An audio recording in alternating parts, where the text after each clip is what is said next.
Hi everyone, this is In the Middle with Kes and Jamie. Hi there, how are you? Hope you guys are good. What a crazy week has been.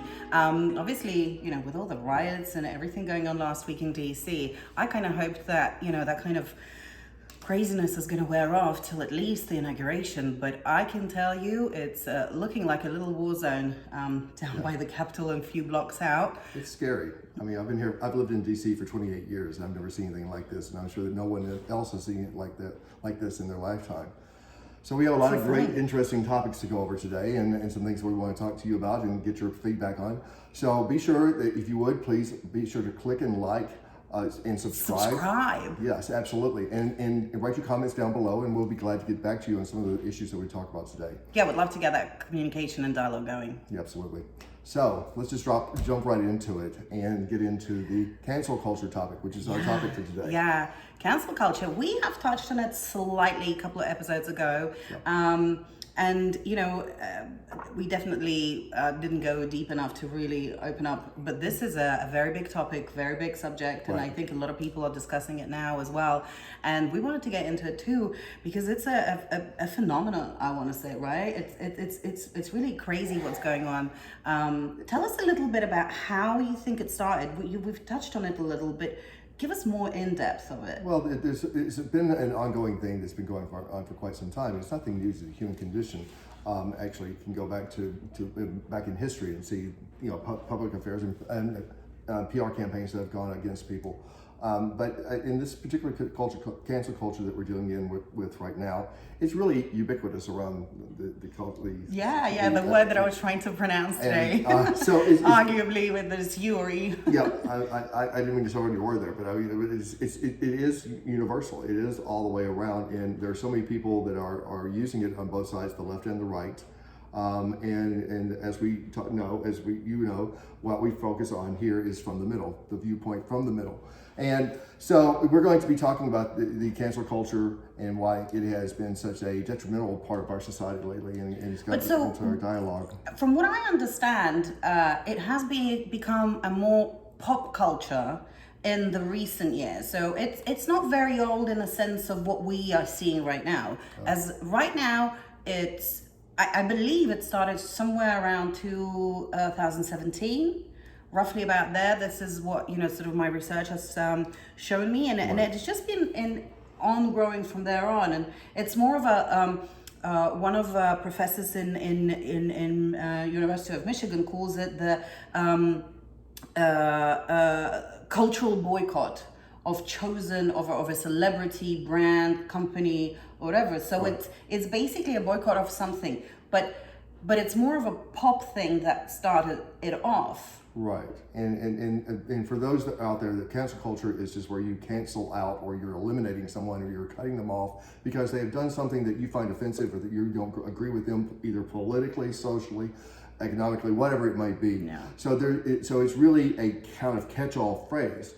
But as we're talking about here, this is a little bit more specific, and it gets into some of the more recent causes that have been cause celeb, if you will. So it's basically the idea that, somebody said something I don't like, let's just turn them off, let's just cancel them out, let's just take them away. The concept to me is somewhat bizarre. Right. There's not even a chance for someone to have a There is no discussion. There's no discussion. Because it's not a court of law or anything, right? It's court of public opinion execution, actually. It's not even court of public opinion. You just have court of public execution. And so you're not allowed to even defend yourself, or to explain yourself, or to go into how you've changed, or even to apologize for something that you may have not innocently just said. And listen, this is going into a lot of celebrities that have said something 10 years, 15 years ago. Yeah. I mean, what are we going to be going and turning up dirty laundry on everything, on everyone that potentially could have said something? Oh, yeah. What things were offensive then? They're not necessarily, the things that were not offensive then are offensive now. Right. That changes, right? Yeah, we're judging people with a different lens. We're judging them with today's lens versus the lens that was at the time, and not even giving somebody the benefit of the doubt or credit for, okay, that's the way things were then, but things have changed and we have changed as a people. No, we're going to eliminate you, erase you, take down any kind of statues honoring you or any kind of designation that has ever been given or a building that's been named after you or anything else. And it has gotten really, it's on the left and the right. I mean, it has gotten ridiculous. I there's some examples in the celebrities that have happened lately. Who do you know? Well, I know that Ellen had issues with that, right? Ellen had issues. Ellen DeGeneres. Yes, Ellen DeGeneres, and her just a few years ago, she was attacked by the gay community because she was seen at a football game in the owner's box or one of the boxes. She had a picture taken with President George W. Bush and Laura Bush, and with her Ellen and her wife Portia together, and they were attacked because, how dare you to even be associating with these people? Well, it's like, well, come on. I mean, you can't even build a bridge with people. You can't even. Well, and the whole point there is a picture is taken, and then some person is starting to build an, oh my God, how is that possible? Right, well, exactly. so they don't know. Maybe she's sitting there talking to him and saying, you know what, let's push something. Let's make that law. I'm here to, argue for it. Right. There was never a question raised that was just, nope, this is bad, they shouldn't be. Right, exactly. I mean, you're never going to change people's minds and hearts and opinions about anything if you don't get to know each other and have a relationship with each other and have a conversation with each other, which we've talked about quite a bit, and we will continue to talk about quite a bit, because that's one of the main problems here from the middle is people are not having a conversation. Well, and again, I think that there's a big, listen, Kevin Hart, was at the Oscars, right? Yeah. I mean, ridiculous. All right, and then he just said, well, listen, I've said that, I'm not going to apologize. I can't remember the full story, so I'm not going to give you the details, but I remember he said something that somebody brought it up, and it was just before he had to get to the, I was about to say the DJ, but he was really supposed to be the host of the Oscar DJ. My apologies, Kevin Hart. But you know what I mean. And then he, it's become so big. Then he just said, you know what? I'm good. I'm not going to do it. And because what it was about was he was attacked because 10, 12, 15 years ago he had made some pretty lame and mild, gay jokes. I mean, it was not something horrible. And he even said and had apologized a long time ago, many times over this. I make some gay jokes about this. Yeah, exactly. I mean, this is coming from the gay guy. So I mean, get over yourselves. Everybody seems to be. They have a chip on their shoulder. They're looking for a reason to be offended and upset, and they're. Rather than going, hey, I didn't like that and so forth, but I'm not going to hate you for the rest of my life, or that you don't ever need to exist. But exactly, and then the question of the matter is that the power. I think that people have become so negative overall, like generally. I think it's always been the case that people would love to hear the dirt and get into it, the rumors and all of that, and till this day, and that will stay forever. Right. But digging up kind of things that somebody said many years ago, or looking at a picture of somebody with somebody that, for instance, gay people don't like. Right. But that a lot of people didn't like gay people not too long ago. They wanted to cancel us out. So you need to be a little bit more forgiving and a little bit more. Where does that line? Where do we draw that line? Where is the common? I think the common sense and logic. I think I'm trying to get to that, and I think that's in the cancel culture. It's somewhat lost. There is, and it's almost like there is only black and white. There is no gray there. There's no gray. And if you and me, you've lived a tad little longer than I have, but I've lived, I want to say somewhat of a long period of time too. In my 40 years, I've had experience in many, many, many things, and I can tell you nothing is black and white. I haven't really seen a thing that is black and white. Yeah. I'm mostly 100% certain that my name is Cass. Do you know what I mean? Well, that's pretty much. But you know what I mean? The rest of it could be questionable. But it's not really Cass. Well, it's not really Cass no, too. But that's a nickname. Just like Jamie is a nickname. I mean, it's like so in that respect, where is that? And how can you then go from being blamed for something or for this to being brought up? Listen, think about what I'm going to tell you now. Yeah. Just recently, I watched Eddie Murphy, Raw. This is 1987, I want to say. This is raunchy.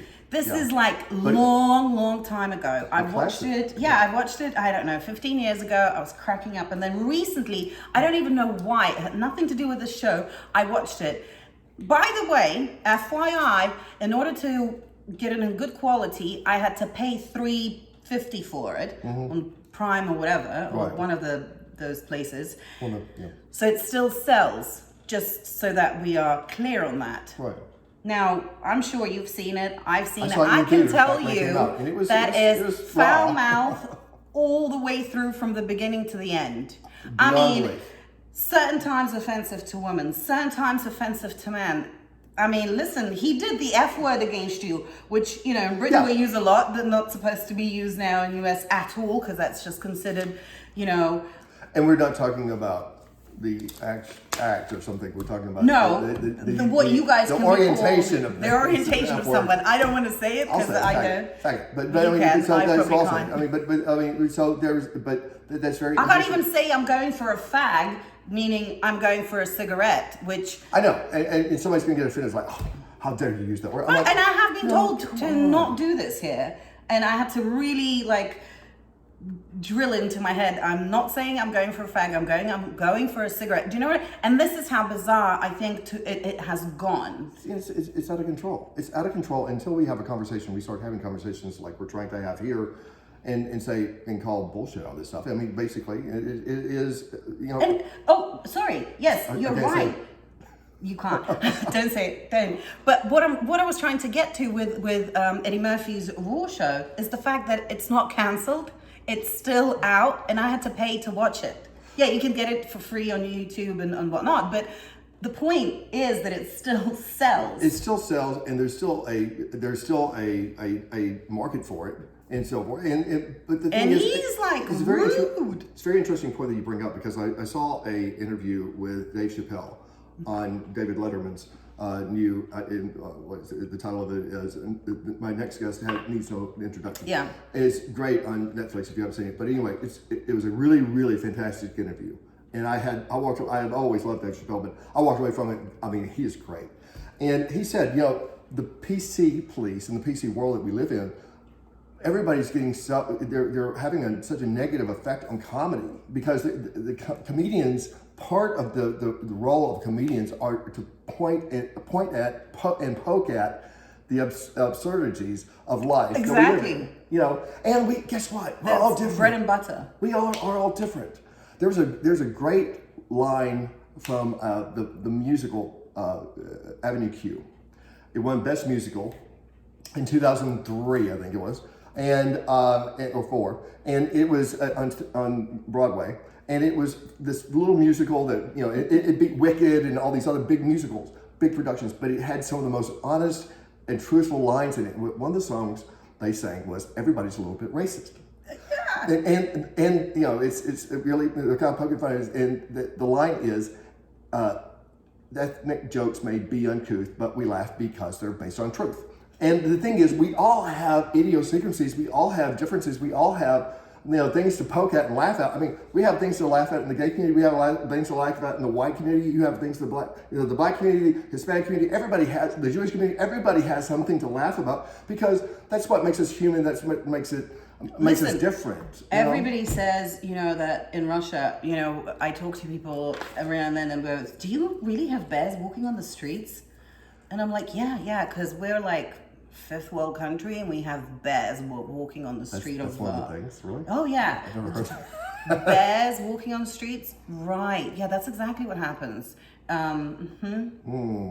You've been to Moscow. There are no bears. There's no bears. And the fact that we're compared to bears all the time, too. Well. You know, because everybody knows about Siberia, and apparently Siberia is supposed to be covering the whole Russia. Yeah, well. There's no south. But, you know, there's no sea. But what I'm saying is just that the idiocy of it is insane. It is insane, and we've gotten to the point where we've got to just pull back on that stuff, and it's not just people, but it's products. I mean, Goya Foods, right? I mean, they had some pictures taken with the president and his daughter, current president, President of the United Trump, States, with the products, and this entire campaign was launched to boycott Goya Foods. I'm like, seriously, because you had a picture made with the president of the United States, and you happen to be maybe the president or the owner of the company is a supporter of the president. But so now you're going to stifle this person. It's politicized. You're going to, this person needs to be, you know, their livelihood, their business. And don't forget, it's not just that person. It's all the people that work for them, that produce that food, that grow that food, that can that food, that deliver that food, that are selling that food in the grocery stores. All those They're jobs, suffering, yeah. all those jobs. And so now you're going on your little pissant, fit that you're going to have But again, because you don't like what they did. Every time somebody says something or does something, even in the celebrity world, that's normal. If we're comparing, they can't be stand-up citizens. Yes, of course, they have to be a little bit more cautious or a lot more cautious about what they say so that they don't, provoke people to, I don't know, go and riot, for instance, like somebody might have potentially been doing or something. I don't want to get into that, but or making sure that they don't say something that the little kids might take, and if the kids are their target audience. So I understand that. So their behavior has to be to some kind of degree frame right in a good framework, but that doesn't mean that they're not human beings and they can't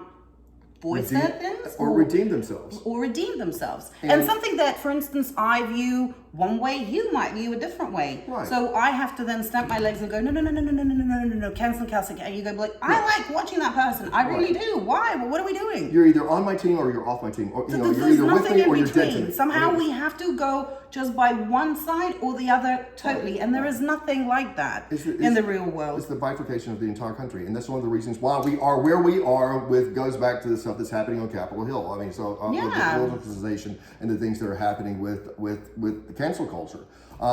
But we really, as a society, have gotten away from our ability for forgiveness. I mean, we've all made mistakes. I don't care who you are everyone. out there. And not everybody. one. Everybody's done something they don't want their mama to find out that they did. So let's all kind of like give each other a break and chill, exactly, and realize that we're all human. Where's all this we're just humans, but if you make a mistake, you're cut, your head's cut off. So there has to be some forgiveness, there has to be humanity, because you would want that if it was somebody attacking you for something you made a mistake, or it was maybe a bad opinion or a bad view, or one that was not really kind of in current, like if you're pro something that we've really gotten away from, and then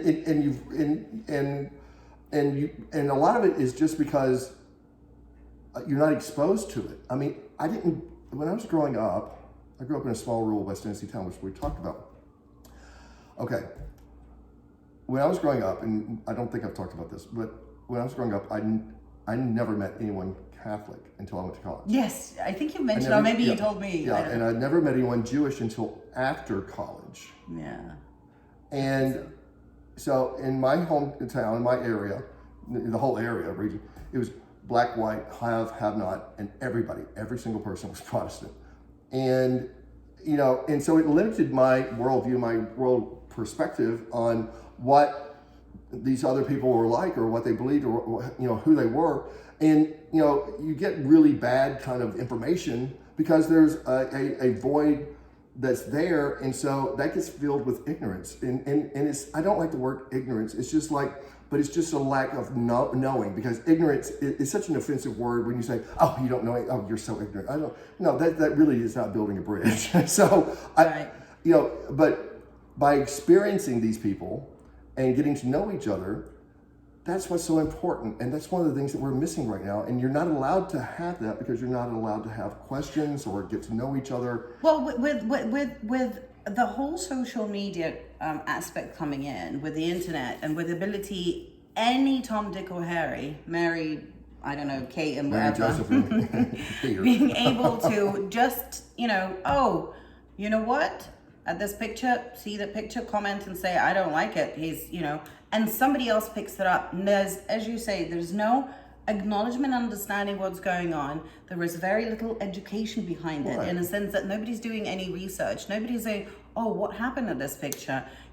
Maybe write to, I don't know, to the people in this picture and say, oh, what's going on? Is but at not, least not that like, kind of, but how like dare not you? You're awful. I straight away die, be negative about it. Yeah, I mean, listen. You last time said that you were not so hot on BLM, right? Right. But from my experiences and things that I'd seen before, but then I was very much supportive, right? But so what am I supposed to say? Do you know what, Jamie? That's it. In the middle with Kes and Jamie's off, because to be honest, I didn't know you were not very much behind it, but now I do. I don't like you. I'm not going to work with you. I'm not going to be friends with you. Is that how we're going to? But what you did say afterwards, Yeah, though, what and I happened think last is week, that because of what happened last week, you did realize it. You saw more of it, and your mind changed. I saw things and that- what happens. That's what happens in the real world. Exactly. I mean, and We had a discussion. You're like, whoa, I didn't know that. Yeah, it was an experience. I mean, it was experiential, and it was. I just never had really experienced or had much